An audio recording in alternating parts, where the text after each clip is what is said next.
네, 자율주행 관련해서 서베이 논문 읽은 거 말씀드리겠습니다. 먼저 목차는 다음과 같습니다. 목차를 전부 나열하면서 설명하기보다 차근차근 하나씩 말씀드리겠습니다. 첫 번째는 이제 자율주행 부문에 있어서 전망과 이제 도전 사항들, 해결해야 되는 문제들에 대해서 말씀드리겠습니다. 이제 자율주행을 활용하게 되면은 어, 활용해서 얻을 수 있는 기대 효과가 다음과 같습니다. 첫 번째는 교통사고를 예방할 수 있고, 이제 교통체증을 완화시킬 수 있고, 그리고 배기가스 감소는 아마도 이제 보통 사람이 운행하게 되다 보면은 브레이크를 우발적으로 밟을 일이 많을 텐데, 아마 이 부분에서 이제 배기가스를 감소시켜 줄 수 있을 것 같습니다. 이제 보통 브레이크를 밟을 때마다 조금 기름을 많이 쓴다고 합니다. 때문에 이제 배기가스 감소 효과가 아마 있을 것 같기도 하고, 이제 뭐 전기차를 써서 그럴 수도 있겠죠. 그럼 이제 사회적 약자들의 이동 가능, 이제 노인분들이나 이제 운전을 잘 못하시는 어떤 장애인분들이나 아니면은 운전하는데 미숙하신 분들에게 효율적으로 사용될 수 있을 것 같고, 그리고 운전 시간 감소는 이제 내비게이션 역할을 확실하게 해주면은 또 하나의 자율주행 자동차가 하나만 있는 게 아니라 이제 커넥티드 카로 여러 자동차가 이제 자율주행이 어, 완성이 된다면 운전 시간의 감소도 이루어질 것 같습니다. 그리고 이송 수단의 서비스와 물류 혁명들이 일어날 것 같습니다. 최근에 이제 쿠팡에서도 배송차를 이제 수소차로 만든다고 하였고, 현대차나 이제 배달의 민족 같은 경우에도 이제 로봇을 활용해서 자율주행 차량을 활용해서 할 것 같습니다. 이제 자율주행 기술은 다음과 같이 분류되게 됩니다. 이제 0, 1, 2, 3단계까지는 저희가 지금까지 이제 최근에 보았던 이제 뭐 테슬라 차량이랄지 아니면은 뭐 다양한 이제 자율주행 차량들이 3단계까지 왔고, 이제 2021년 올해를 기점으로 해서 자율주행 4단계를 목표로 이번에 현대차에서 어떤 회사와 합작하여서 자율주행 4단계를 목표로 내두고 있습니다.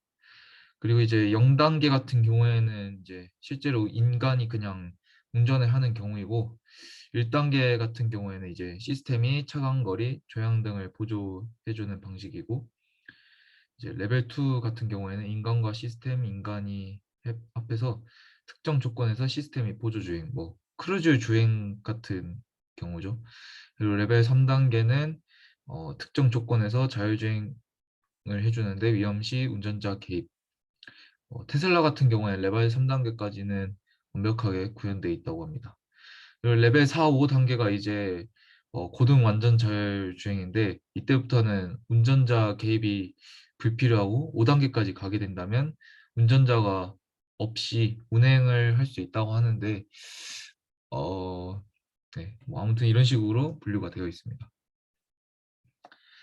그래서 레벨 1단계 같은 경우에는 ABS, 브레이크 정지나 아니면 크루즈, 주행, 안전주행, 그리고 레벨 2는 충돌 회피, 긴급 정지, 3단계는 뭐 4단계는 이제 맵이나 특수한 인프라가 존재하는 장소에서만 가능하다고 하는데, 이제 맵 컨스트럭처가 맵 빌딩이 거의 완벽하게 된다면 이를 활용할 수 있고, 5단계부터는 아마 뭐 무선 네트워크가 이제 지금은 5G인데 6G까지 완수가 된다면 5단계도 충분히 가능할 것 같습니다.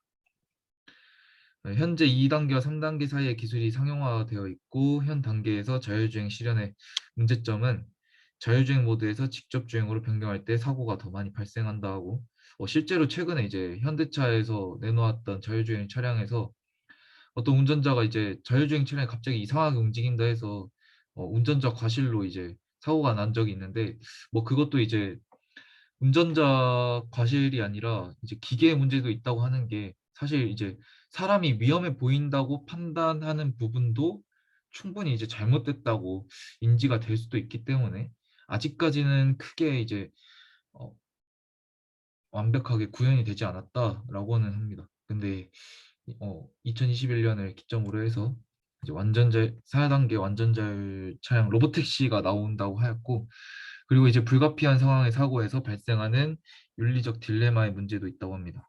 그리고 편안한 승차감, 도착 시간 단축, 연료 효율 등 최적화된 기능의 확장이 어려움을 겪을 수 있습니다. 다음은 이제 자율주행 차량의 구성 요소와 아키텍처에 대해서 설명드리겠습니다. 먼저 시스템 아키텍처로 구성할 수 있는 방식이 두 가지가 있는데, 첫 번째는 이제 에고일리 시스템으로 이제 필요한 모든 자율주행 작업을 하나의 차량에만 의지한 시스템입니다.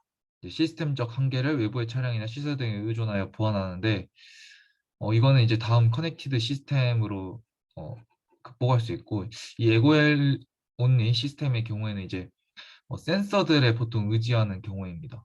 이제 뭐 카메라 비전 센서나 그리고 그 라이다나 뭐 IMU, 뭐 GPS 등등 그런 센서들에 의지한 채로 운행하는 방식입니다.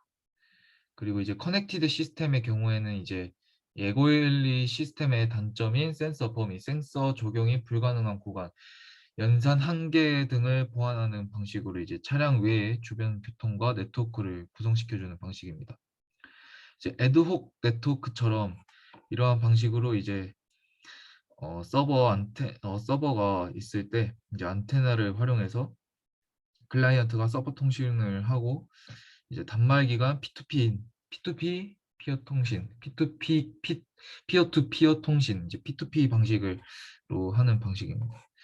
그리고 뭐 인프라스트럭처 네트워킹도 있고, 이제 전체 데이터 양이 너무 커서 실현이 어렵다는 단점을 지역별 네트워크와 연결되어 데이터 교환 방법 등으로 개선하고자 한다고 했습니다. 이제 실현 가능성은 있지만 현재 단계에서는 어려움을 겪고 있습니다. 아무래도 이제 무선 네트워크가 완벽하게 빠르게 구현이 안 돼 있다고 생각하기 때문이겠죠. 그리고 이제 모듈러 시스템과 엔드-투-엔드 드라이빙이 있습니다.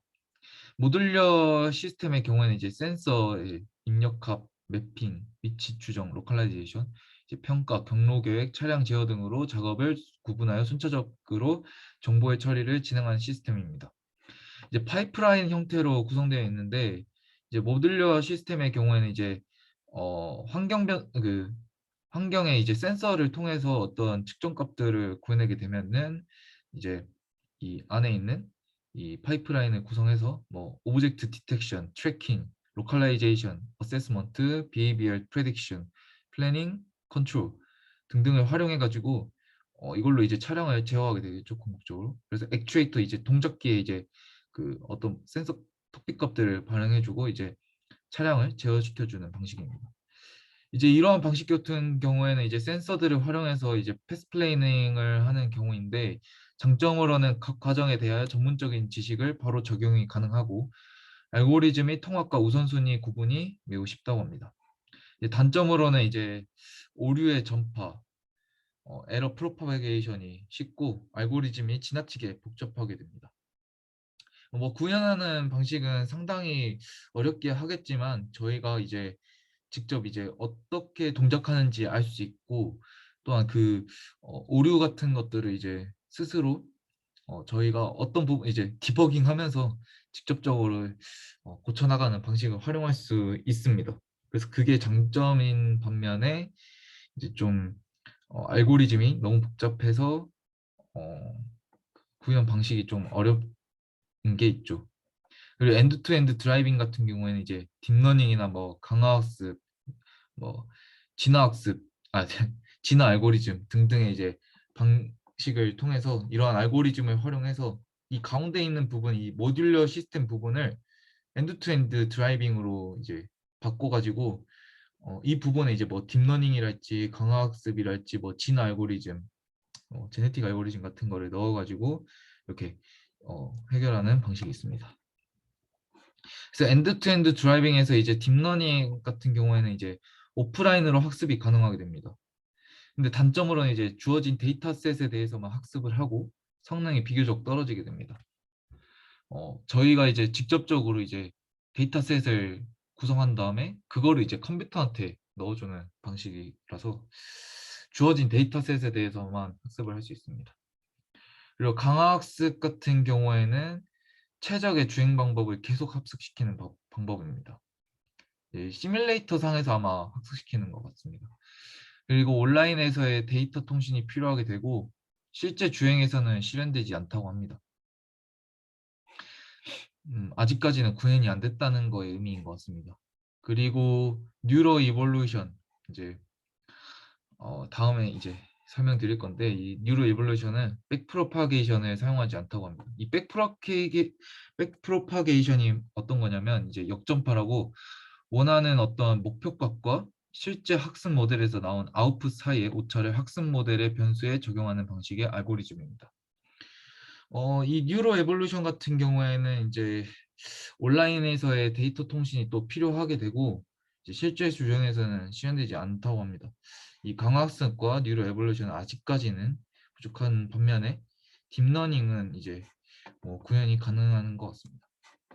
그래서 뉴로 에볼루션은 뭐 이러한 방식으로 이제 진화 알고리즘을 통해서 하는 건데 이제 뭐 진화하는 것처럼 이제 노드 값들을 넣어가지고 막 이제 수많은 에이전트를 쪼개서 각각의 에이전트 태스크를 분배하고 적합한 어떤 목표 값을 넣어가지고 이제 뭐 진화가 완벽하게 된 어떤 것 이런 물체 같은 경우는 이런 식으로 잘 동작하는 것을 볼 수 있는데 이러한 방식으로 이제 패스 플레이닝을 하는 방식입니다. 이제 수많은 작업 이제 그 거치면서 해당 작업에 대해 가장 적합한 데이터가 생성되게 됩니다. 뭐 제어값들이 잘 들어간다는 거의 의미인 것 같습니다. 그다음에 이제 센서와 하드웨어에 대해서 말씀드릴 건데 이제 먼저 이제 하드웨어의 분류는 다음과 같이 분류가 되게 됩니다. 이제 외부 감지를 위한 센서와 음, 차량 내부 상태 모니터링 장치, 통신 장치, 액추에이터, 연상 장치 등이 있습니다. 주로 사용되는 센서의 종류는 이제 뭐 카메라나 뭐 라이다 등등 있는데 먼저 모노큘러 카메라 같은 경우에는 이제 하나의 카메라, 단한 카메라입니다. 그래서 RGB 값, 색은 구분하지만 거리 측정이 불가능한데 이 거리 측정을 보완 가능했지만 기상에 따른 보정은 아직 어, 뭐 거리 측정이 지금은 이제 딥러닝으로는 어느 정도는 가능하다고 합니다. 하지만 그렇게까지 완벽하진 않고 이제 기상에 따른 보정은 아직 보완되지 못하고 하는데 기상 이 부분은 이제 왜냐하면 뭐 날씨나 이런 뭐 빛반사 어떤 어, 모션 블러 같은 형상들을 보완하지 못했다고는 또 하는데 이 부분은 이제 IMU라는 어떤 관성 센서를 활용해 가지고 이제 보상시켜 서로 보상시켜주는 방식으로 활용되는데 이 부분은 다음에 설명드리도록 하겠습니다. 그리고 또 이제 옴니 디렉셔널 카메라는 이제 전방위 카메라 모든 방위에 대한 파라노믹 뷰를 제공합니다. 뭐 파라노마 그 카메라 활용해서 뭐 이렇게 연속적인 장면을 이제 이미지 스티칭 하는 방식입니다. 이미지를 그 스티커처럼 이제 붙여주는 방식으로 점차 이제 이 옴니 디렉셔널 카메라는 점차 소형화, 정밀화되는 중이라고 합니다. 이게 이제 되면은 이제 모노클로 카메라보다 훨씬 좋게 되겠죠. 이벤트 카메라는 이제 시각적 변화에 따라 비정기적으로 데이터를 취득하여 전송하게 됩니다. 이 부분이 이제 좀 잘 이해가 안 되실 텐데 이제 뭐 빛 반사 등이 있는 거를 고려해가지고 어디에 이제 빛이 갑자기 확 들어오는지 그런 것들을 이제 데이터를 취득해서 전송하는 방식입니다. 그 다음에 이제 레이더로 이제 레이더는 라이다랑 살짝 다르게 레이더는 전파의 방향 시간을 통해 거리를 측정하고 라이다는 적외선 센서, 레이더는 전파를 활용하게 됩니다. 레이더 같은 경우에는 이제 거리가 먼 대신에 조금 정확하진 않다. 예, 특징이 있고 라이다는 이제 거리가 조금 레이더에 비해서 비교적 짧은 대신에 정확성이 매우 높게 됩니다. 그리고 크기가 이제 레이더에 비해서 비교적 크게 됩니다. 그리고 뭐 지각 센서 등등이 있는데 지각 센서로는 이제 인코더는 이제 그 바퀴가 얼마나 굴러가는지 이제 차량 같은 경우에 이제 바퀴가 굴러가는 회전수를 뭐 측정을 해가지고 뭐 속도값이나 이런 것들을 기록하는 장치고, IMU 같은 경우에는 이제 자이로 센서, 이제 관성 센서, 뭐 각가속도랑 뭐 가속도, 그리고 이제 안에 자기장 센서가 있어가지고 실제 이제 자기장 센서가 이제 뭐 나침판처럼 활용이 돼서 나침판이 고정되어 있고 그것을 바탕으로 뭐 가속도의 정확한 그 방향 위치를 추정을 해가지고, 근데 또 이게 IMU 센서가 부정확한 게 속도가 느릴 때 좀 부정확할 수 있는데, 이런 어떤 이제 uncertainty, 그러니까 불확실성이 계속 누적되는 현상이 발생하게 됩니다. 모든 센서들이 이런 식으로 이제 불확실성이 좀 누적될 때가 있는데, 이 누적되는 경우를 이제 드리프트 현상이라고 합니다. 그래서 드리프트 현상을 보완하기 위해서 이제 다른 비전 카메라나 다른 센서들을 이제 표전시켜 가지고 활용하는 방식도 있습니다. 그리고 아이언류 센서 이제 오차를 줄여주는 거에 활용되게 되는 게 이제 칼만 필터라는 필터링 알고리즘이 또 활용이 되게 됩니다. 그리고 또 뭐 고도계 등 차량의 상태를 측정하기 위한 센서 등등이 있고, 음, 네. 뭐 라이다나 레이더의 카메라, 이런 이제 어디서 측정할 어떤 특징을 가지고 있는지 표시가 되어 있는데, 음, 라이다 같은 경우는 이제 날씨의 영향을 또 많이 받습니다. 그리고 카메라도 그렇고 날씨의 영향을 상당히 많이 받게 되는데, 실제로 이제 비주얼 로컬라이제이션, 그 시각 정보를 바탕으로 해서 위치 추정을 하게 될 때 이제 날씨의 영향을 많이 받는 부분을 보완해 줘야 되는데, 그거를 보통 이제 IMU 센서도 아니면은 온도 센서를 활용해서 한다고 합니다. 뭐 뎁스 값이나 뭐 칼라 값 등등을 갖는 것을 이제 이 표로 나타내 주게 되는데, 이 표는 사실 많이 쓰다 보면 그냥 저절로 외워지게 됩니다. 네, 다음은 이제 로컬라이제이션과 매핑인데, 이 부분에 이제 로컬라이제이션은 이제 말 그대로 위치 추정, 그 물체의 그 로봇의 포즈의 그 자세를 추정해 주는 걸로, 뭐 예를 들어서 이제 로봇이 2차원 평면에 있다고 가정했을 때는 x, y 값이나, 뭐 아니면은 어 이제 3차원에 존재한다고 했을 때는 s, y, z 값 등등을 추정하는 거고, 이제 매핑 같은 경우에는 로봇이 존재할 수 있는 어떤 공간에 어디에 어떤 물체가 있는지 등등을 이제 매핑하는 지도 작성을 하는 과정이 필요합니다. 그래서 이 자율주행을 위해서는 이 로컬라이제이션과 매핑이 매우 중요하게 되는데, 이거를 이제 동시에 하는 방식도 있고 아니면 따로따로 하는 방식도 있다고 하는데, 먼저 GPS IMU 피전 같은 경우에는 이제 IMU로 위치와 방향 데이터를 수집하며 누적된 오차를 GPS로 보완하여 위치 추정을 하는 방식입니다. 그래도 GPS가 근데 이제 여태까지는 뭐 차량의 내비게이션에 이제 부착된 GPS를 보면은 이게 또 정확한 것 같아 보여도 오차가 상당히 많아서, 아무튼 뭐 IMU는 이제 시간이 지남에 따라 누적되는 오차가 커지기 때문에 보완하지 않을 경우 문제가 되는데, 이제 보통 성능이 충분하지 못해서 자율주행에서 직접적으로 사용하지 않지만 다른 센서들과 함께 차량의 초기 위치 추정 등의 보조 기능에 사용되게 됩니다. 왜냐하면 이 GPS에 대한 지금 설명, 두 번째가 이제 GPS에 대한 설명인데, 이제 도심 지역 같은 경우에는 이제 막 건물들이 많고 뭐 장애물들이 많아가지고 그것 때문에 이제 GPS로 통해서 GPS 서버를 통해서 받는 그 통신들이 부정확할 때도 있고, 터널 같은 경우에도 이제 그 부분 때문에 오차가 생길 수가 있다고 합니다. 그래서 이제 이 슬램이라는 것을 이제 활용하게 되는데, 이 슬램이라는 건 어떤 거냐면, 네, 맵의 제작과 위치 추정이 동시에 진행되는 과정입니다. 이 시뮬테니어스가 동시에 로컬라이제이션과 매핑을 하는 방식입니다. 그래서 보통 실내에서의 로봇 제어에 사용되면 미리 제작된 맵이 없습니다.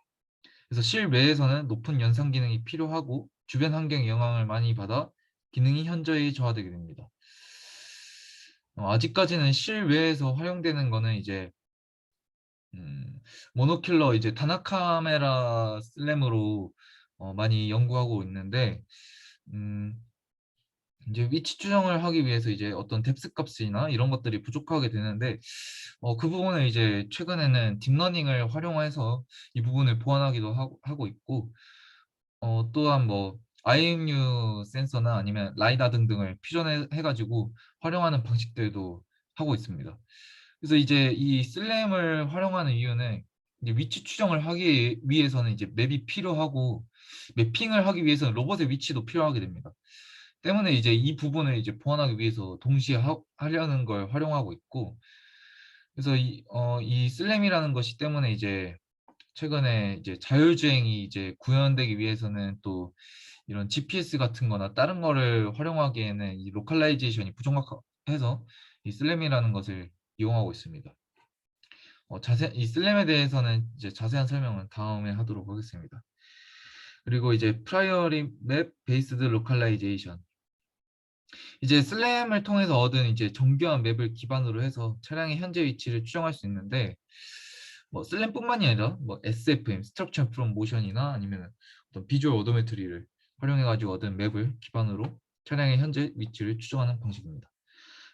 주변 환경에 변화가 부정적 영향을 미치게 되는데, 뭐 사실 뭐 건축물이나 뭐 시골의 산림 같은 경우에 영향을 미친다고 하는데, 건축물이나 산림이 자주 바뀔 리는 없어서 이제 바뀔 때마다 맵 업데이트를 해줘야 되는 과정이 필요하게 됩니다. 그다음에 이제 맵 기반 로컬라이제이션의 종류들이 몇 가지 있는데, 랜드마크 같이 이제 AR 태그나 아니면 QR 코드처럼 생긴 AR 태그를 활용하는 방식이나, 이런 랜드마크 서치 같은 경우에는 이제 보통 이제 뭐 차선 정지선 표지판 도로 표시 등등이 있다고 하는데, 이 랜드마크는 이걸로는 잘 사용 안 하고 이제 물류창고 같이 이제 한정된 범위 내에서 그렇게 특별한 운동이 필요 없는 어떤 로봇의 자율주행을 위해서 활용되게 됩니다. 그래서 이제 랜드마크 서치 같은 경우에는 이제 포인트 클라우드 매칭에 비해 연산이 적습니다. 포인트 클라우드 매칭은 이제 실제로 뭐 RGBD 카메라나 아니면 카메라 비전을 통해서 얻은 그 정보를 이제 점들을, 어떤 RGB 점들을 이제 점점점점 모아놓은 걸 이제 포인트 클라우드라고 합니다. 그래서 이 포인트 클라우드를 저희가 얻은 어떤 로컬라이제이션 값과 매칭하는 방식을 포인트 클라우드 매칭이라고 하는데, 이거는 이제 연산이 매우 복잡하게 되는데 랜드마크 서치를 하게 되면 연산이 적게 됩니다. 그래서 이 랜드마크 서치의 경우에는 이제 QR 코드나 이제 AR 태그 같은 게 이제 적게 되면 실행이 불가능하지만, 랜드마크가 많을수록 정확성이 향상되게 됩니다. 그리고 포인트 클라우드 매칭 같은 경우에는 기존에 이제 포인트 클라우드로 작성된 맵과 센서의 포인트 클라우드를 비교해서 현재 위치를 추정하게 됩니다.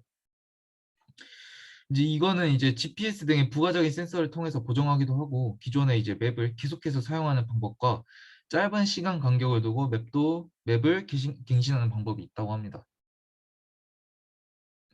뭐 짧은 시간 간격, 계속해서 이제 맵 업데이트를 하는 방식도 있을 것 같기도 하고, 그리고 기존에 계속 사용했던 맵을 그냥 그대로 활용하는 방식도 있을 것 같습니다. 그리고 2D, 3D 매칭, 이제 카메라의 2D 정보를 라이다로 제작된 3D 맵과 비교해 현재 위치를 추정. 2D 같은 경우에 이제 카메라 비전 카메라겠죠. 그래서 3D 맵은 이제 라이다에서 얻은 3D 맵에서 2D 합성 이미지를 추출하여서 카메라 데이터와 비교하는데, 비교하는 방식은 이제 어떤 최적화 알고리즘이랄지 아니면 뭐 필터링 알고리즘 등등이 활용되게 됩니다. 그래서 로컬라이제이션, 위치 추정의 연산 부하를 증가시켜 있고, 그리고 라이다 기반의 시스템보다 금액이 적게 들게 됩니다. 다음은 퍼셉션 인지 부분입니다. 퍼셉션에서 첫 번째는 이제 오브젝트 디텍션으로 이제 물체 위치가 어디 있는지를 추정하는 방식으로, 이제 오브젝트 디텍션 같은 경우에는 다양한 센서를 통해 물체를 감지하고 크기, 거리 등을 인식하는 작업입니다.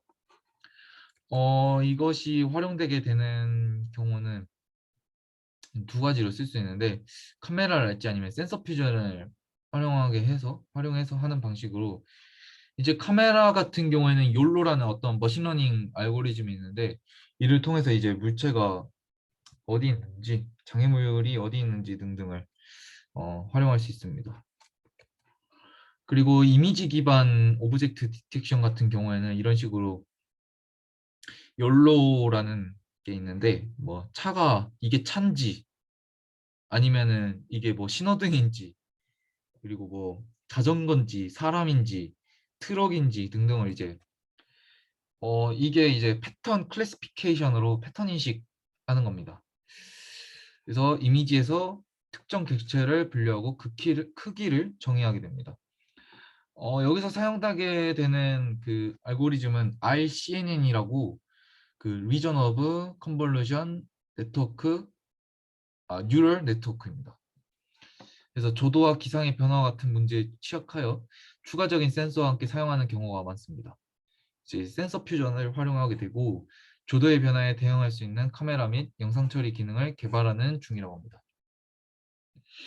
그리고 싱글 스테이지 디텍션 같은 경우에는 단일 네트워크를 통해 객체 위치와 위치 감지와 클래스 구분을 동시에 진행하게 되고, 이제 실시간 주행에서는 필요 능력이 좋고 연산 시간이 짧은 이제 싱글 스테이지 디텍션, 그냥 카메라만 활용해가지고 하는 방식도 있고, 아니면 리전 프로포절 디텍션 같은 경우에는 객체의 범위가 먼저 감지되고 분류 네트워크를 통해 크기와 클래스 구분을 진행하게 됩니다.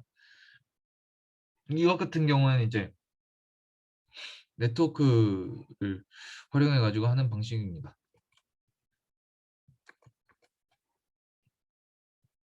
다음은 이제 옴니 디렉셔널 카메라랄지 아니면 이벤트 카메라를 활용하는 경우도 있는데, 옴니 디렉셔널 카메라 같은 경우는 이제 어안 렌즈를 이런 PCI 렌즈를 통해 찍은 두 장의 구형 이미지를 보정하여 넓은 범위의 촬영이 가능하게 됩니다. 이제 추적을 위한 디텍션을 위한 보정이 어렵고 보정 후에도 왜곡이 남아있지만 높은 수준의 자율주행을 위해 사용되게 됩니다. 이벤트 카메라 같은 경우에 이런 식으로 조도가 어디가 밝은지 어디가 어두운지 등등을 추정할 수 있는 건데, 주변 환경 변화에 의한 조도 변화에 반응하여 주변의 보행자나 차량을 감지하는 카메라로 반응이 미리세컨드 단위로 매우 빠르지만 해상도가 낮고 고속주행에는 사용이 어렵다는 단점이 있다고 합니다. 외부 차량의 조향 예측에 사용이 가능할 것으로 보이며 앞으로도 계속 발전 가능성이 있습니다. 그리고 시멘틱 세그멘테이션 같은 경우에는 이제 인지된 물체들을 더욱 세분화된 분류를 하는 방식입니다. 보시다시피 그냥 차뿐만이 아니라 이런 식으로 트럭인지 차인지 뭐 등등으로 이제 차량과 보행자의 이동 방향, 크기, 자세 등에 의한 세분화된 분류가 필요하게 되는데, 이제 현재 높은 수준의 데이터 연산 기능이 필요해서 실시간 사용에 어려움이 있지만 점차 개선되고 있다고 합니다. 이런 식으로 이제 이거는 라이다를 활용한 시멘틱 세그멘테이션인데, 이런 식으로 물체 여기서부터 거리가 어느 정도인지도 이제 분류해주는 과정입니다. 그리고 3D 오브젝트 디텍션 같은 경우에는 물체 감지와 분류 외에도 물체 실제 크기와 거리를 측정하게 됩니다. 여기서 이제 특별하게 그 라이다를 활용하게 되면 이런 식으로 레이저 센서 적외선 레이저 센서 정보값을 활용해서 물체의 그 위치나 크기 등등을 분류해 줄 수 있는데, 최근에 이제 테슬라 같은 경우에는 이제 수도 라이더 센서라고 카메라만 활용해 가지고 라이다처럼 쓰는 방식이 있습니다. 그 부분에 대해서는 조사해 보시면 금방 나올 것 같습니다. 그리고 벌드 아이 뷰 BV 주변 환경의 3D 포인트 클라우드를 상공에서 바라보는 2D 이미지로 변환하는 환경. 뭐 싱글 카메라 아니면 멀티 카메라, RGBD 카메라, 3D 레이더 등등의 이제 장단점들이 이와 같이 분류되게 됩니다. 그리고 오브젝트 트래킹의 경우에는 복잡한 환경에서 고속의 주행을 하기 위해서는 반드시 주변 환경의 동적 분석이 필요하게 됩니다. 이제 비전 시스템, 라이다, 레이더 등으로 주변 차량의 속도와 방향, 거리를 측정하여 데이터를 수집해주고, 이제 차량의 이제 위치 같은 경우를 이제 트래킹해 주는 건데, 이동 경로를 계획하기 위해 주변 차량의 추적과 이동을 예상하는 과정이 필요하게 됩니다. 그래서 3D 라이다가 이때 주로 사용이 되고, 장기간 추적에서 정확성을 높이기 위해 센서 퓨전을 적용하게 됩니다. 이제 다양한 센서들의 장점을 각각 활용하게 되면 조금 더 수월하게 되겠죠. 그래서 포인트 클라우드에서 포인트 밀집 지점을 통해 물체를 예상하며 다중 센서를 통해 정보를 보완하게 됩니다. 3D 라이다로 주변 차량의 L자 모형을 구분하여 추적하기도 하고, 이제 뭐 베이스 필터링 알고리즘, 칼만 필터 알고리즘, 뭐 인포메이션, 파티클 필터 등등을 이제 사용해서 영상에서 객체를 구분하여 추적하게 됩니다. 네, 로드레인 디텍션, 뭐 차선 추출하는 방식입니다. 이와 같은 경우에 이제 뭐 케니 알고리즘, 뭐 허프 변환 등등이 한 80년대 그때 활용이 됐었는데, 최근 같은 경우에는 이제 머신러닝, 딥러닝 알고리즘을 활용하게 되고, 이제 카메라를 통해서 할 경우에는 조명에 의한 색 변화를 보정시켜 줘야 되고, 라이다의 경우에는 지면에서 차선을 추출하거나 맵을 기반으로 도로 데이터를 확인하기 위한 필터링이 필요하게 됩니다. 차선의 검출을 위해 경사와 색 등의 보정 필터가 자주 사용되게 되고, 최근에는 라이다와 카메라를 같이 사용하여 맥과 비전을 융합한 머신러닝이 사용되기도 합니다. 이 분야의 기술은 자율주행의 통합 등에 사용되고 있지만, 대부분이 가정과 한계가 많아 완성되었다고 보기는 어렵다고 합니다. 이제 뭐 평가, 이제 수집한 정보를 기반으로 해서 주변의 위험 수준을 평가해주는 방식이 있는데, 이제 주변 운전자와 보행자들의 의도와 행동을 예측하게 됩니다. 뭐 세 단계로 구분해서 한다고 하는데, 먼저 이제 리스크 앤 어, uncertainty 어세스먼트, 이제 위험과 불확실성의 정도를 평가하는 해주는 방식입니다. 이제 뭐 왼쪽에 이제 어떤 큰 트럭 같은 경우에는 이제 위험하다, 뭐 주변 환경의 위험과 불확실성을 정량하여 기준과 비교하고, 베이시안 메소드, 각 센서에서 받은 데이터에서 결과값을 추출하는 것이 아니라 확률 분포를 통해서 probability, density, 펑션 등등을 활용해서 추출하게 됩니다. 이제 추출된 확률 분포를 통해 현재 상황에서 전반적인 시스템의 위험도를 확률로 파악합니다. 이 정도면 위험하다, 이 정도면 안전하다 등등을 평가하는 방식입니다. 그리고 Surrounding Driving Behavior Assessment, 이제 주변 환경에 이제 안전적인 주행을 하기 위해서는 주변 차량 운전자의 의도와 행동을 예측해 주어야 합니다. 이제 자율주행의 관점에서 운전자의 의도를 학습시키는 것은 어렵기 때문에, 이러한 방법에 대해서는 아직 확립된 방법이 없고, 최근에는 사람의 운전 특성을 학습시켜 예측하는 것은 성공했으며, 예측 시간의 범위를 56%가량 증가시켰다고 합니다. 짧은 관측 시간과 실시간 고주파 통신이 주변 운전자의 행동을 학습시키기 위한 과제로 남아있다고 합니다. 그리고 이제 드라이빙 스타일 레코그니션은 이제 드라이빙 스타일의 인식인데, 운전 성향은 포괄적인 의미이기 때문에 해당 분야는 잘 연구되지 않는 분야입니다.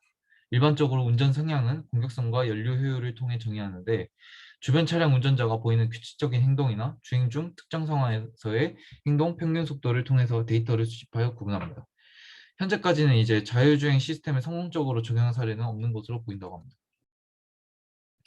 그리고 이제 경로 계획과 이제 디시전 메이킹인데, 글로벌 플래닝 그리고 로컬 플래닝으로 나뉘게 되는데, 글로벌 플래닝 같은 경우에는 뭐 서울에서 뭐 부산까지 가겠다, 그럼 어떻게 갈 것인지 등등을 의미하고, 로컬 플래닝 같은 경우에는 이제 뭐 동네 마트, 이마트 같은데 홈플러스 가겠다 라고 하면 어떻게 갈지 등등을 표현해 주는 겁니다. 글로벌 플래닝 같은 경우에는 이제 현재 위치에서 최종 목적지까지 경로를 계획하는 것입니다. 지정된 최종 목적지까지의 도로망에서 점과 점 사이의 최단 거리를 고려하여 계획하고, GPS와 오프라인 지도를 통해 내비게이션을 진행합니다. 글로벌 플래닝의 테크닉들은 다음과 같고, 뭐 첫 번째는 골 다이렉티드, 두 번째는 시퍼레이터 베이스드, 세 번째는 하이어키컬, 네 번째는 바운디드 홉. 위의 플래닝 테크닉을 부분적으로 결합해서 더욱 최적화된 경로를 구할 수도 있습니다. 로컬 플래닝 같은 경우에는 글로벌 플래닝을 실행하기 위한 경로를 플래닝하는 것으로, 도로상의 장애물을 회피하며 도로상에서 정해진 글로벌 플랜에 따라 이동할 수 있도록 하는 플래닝입니다. 그래서 로컬 플래닝의 테크닉 같은 경우에는 이런 식으로 있고, 최근에 이제 딥러닝과 강화학습 기반 로컬 플래닝도 있습니다. 이제 기계와 이제 머신의 상호작용을 하기 위해서 운전자에 따라서 자율주행을 개선시켜 줘야 됩니다. 자동화 단계에 따라 운전자 또는 승객의 개입 횟수가 달라질 수도 있고, 0단계의 경우, 앞서 말씀드렸던 이제 자율주행 0단계의 경우 사람의 일정한 개입을 요구할 수 있지만, 5단계의 경우에는 초기 입력만을 필요로 할 수 있습니다. 이제 오히려 자동화 3, 4단계에서 운전자와 자율주행 시스템의 상호작용이 어렵게 되는데, 이제 시각적인 보조, 그러니까 뭐 내비게이션을 활용해 가지고 왼쪽 움직일지 오른쪽 움직일지 등등을 표현하는 방식이 산만하게 할 수도 있고, 이제 청각적인 보조는 운전자가 크게 주의를 기울이지 않아도 보조할 수 있지만 소음 등의 주변 환경에 영향을 받는다고 합니다. 그래서 음성 인식을 통해서 보조가 가능하지만 소음에 묻히게 될 경우 상호작용이 어렵게 됩니다. 뭐 데이터셋 같은 경우에는 이제 자율주행에서 활용되게 되는 어떤 맵들이나 그런 어떤 학습된 데이터들을 활용하게 될 텐데, 이제 자율주행 기술에서 사용되는 알고리즘과 그 도구들은 툴들은 실제로 사용되기 전에 테스트와 학습을 거쳐야 하기 때문에 데이터셋은 매우 중요하게 됩니다. 기존에 존재하는 연구의 벤치마킹 하는 거에 존재하는 데이터셋을 통해 새로운 개발 프로세스의 효율을 증가시키고 더욱 효율적으로 작업이 가능하게 되는데, 뭐 이를 통해서 더욱더 높은 목표를 이룰 수 있으면 좋을 것 같습니다. 그리고 오픈소스 프레임워크 앤 시뮬레이터, 이제 뭐 GitHub 같은 거에서 이제 올라온 오픈소스에서의 정보 공유로 연구자와 기업의 연구에 도움이 되게 됩니다. 예전 같은 경우에는 이런 식으로 오픈소스가 안 올라오고 그냥 뭐 자문을 구해가지고 막 코드 같은 경우를 얻어낼 수도 있는데, 최근 같은 경우에는 그냥 오픈소스로 이제 활용을 해가지고 하는 방식들이 유용합니다. 실제 도로상에서의 테스트가 허용되지 않는 단계에서 시뮬레이션을 통한 실험과 데이터 수집은 필수적이게 됩니다. 네, 이상이고, 이제 이를 통해서 차량이랄지 아니면 모바일 로봇 등등의 자율주행 구현하는 방식들은 이와 같이 이제 뭐 패스 플래닝, 어세스먼트, 퍼셉션, 로컬라이제이션 매핑, 그리고 안에 들어가는 센서들 등등을 하나하나 천천히 영상으로 올리도록 하겠습니다. 이상입니다.